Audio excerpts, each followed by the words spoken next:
Ici, je peux enfin faire tous les tests que je souhaite.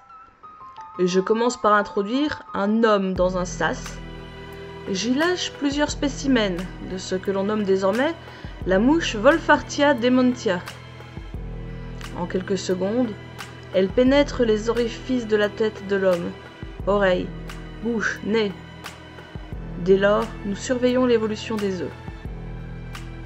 Une fois éclos, toutes les larves se dirigent dans la même direction.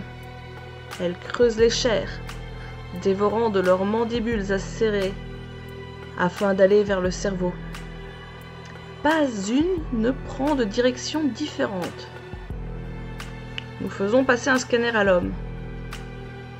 Bien entendu, afin d'éviter toute contagion, nous portons des combinaisons spéciales. Les larves, une fois arrivées au cerveau, se creusent de petites alcôves et s'y lovent. Une fois là, elles semblent arrêter toute activité.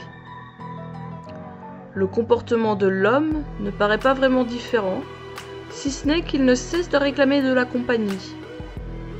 Nous le mettons dans une cellule sécurisée, afin d'éviter toute contagion. Nous continuons à l'examiner, alors que nous lançons déjà de nouveaux tests. Que se passe-t-il si l'homme est nu? Si c'est une femme? Si c'est un enfant? Les mouches atteignent indifféremment hommes et femmes. Toujours les orifices crâniens, même en cas de nudité. Par contre, elles pondent dans les enfants, mais les œufs y restent en stase. Fait très intéressant, la maturité de l'individu entre en compte dans sa contagion. Cela veut dire que si elles pondent dans une personne immature, les larves ne se développeront pas. Elles attendront que la personne soit en âge de se reproduire, probablement pour éviter une extinction de l'espèce nécessitant sa croissance et son alimentation. Et puis, pendant des mois, nous multiplions les tests. Les tests de température ne changent rien. Elles ne semblent ni sensibles au chaud, ni au froid. Le temps d'incubation ne change pas selon les individus. Mais qu'est-ce qui les pousse à évoluer? Chez tous les cobayes, elles restent sous forme larvaire. Dans les autres animaux, elles avaient déjà évolué. Et puis, il y a ces réclamations incessantes de nos prisonniers. Tous réclament de la compagnie, sans arrêt, nuit et jour. Ils ne dorment plus, ne se nourrissent pas plus que le minimum vital. Leurs cris sont de plus en plus gênants et bruyants. De la compagnie, de la compagnie. Pour gagner de la place dans les cellules et pour qu'ils cessent leur vacarme, nous les groupons par 3 dans le même espace. Pas de changement dans leur comportement. Ils réclament plus de compagnie, toujours plus. De la compagnie, de la compagnie. Une idée malsaine me vient. Je décide d'enfermer un sujet infecté avec 3 personnes saines. Le résultat ne se fait pas attendre.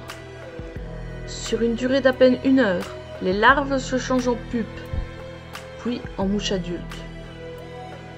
Les mouches adultes, qui se rendent directement dans les individus sains. Je réitère à plusieurs reprises l'expérience pour vérifier mes théories.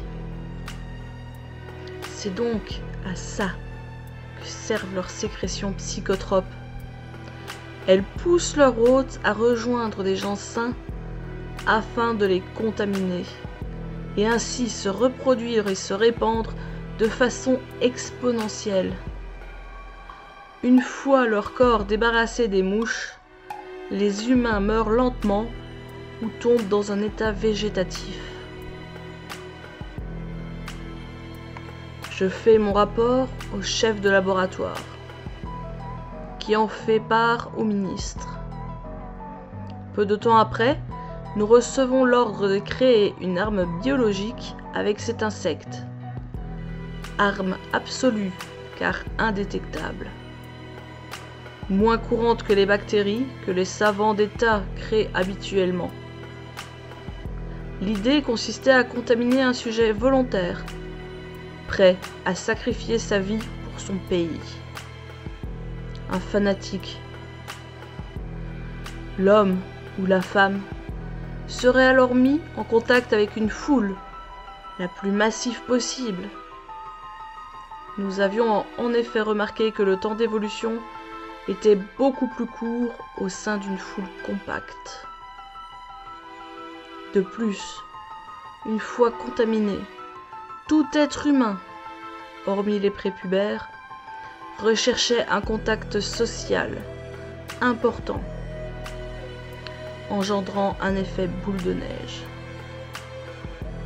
Avant de lancer un test grandeur réelle, nous avons d'abord cherché à créer des protections ou des solutions pour les dirigeants, et bien entendu, pour toute personne ayant les moyens de payer. Je risque ma vie en vous parlant de ces expériences, mais ça pèse trop sur ma conscience. Alors je vous en prie, faites attention. Si votre oreille vous démange, peut-être que vous êtes déjà infecté, sans le savoir.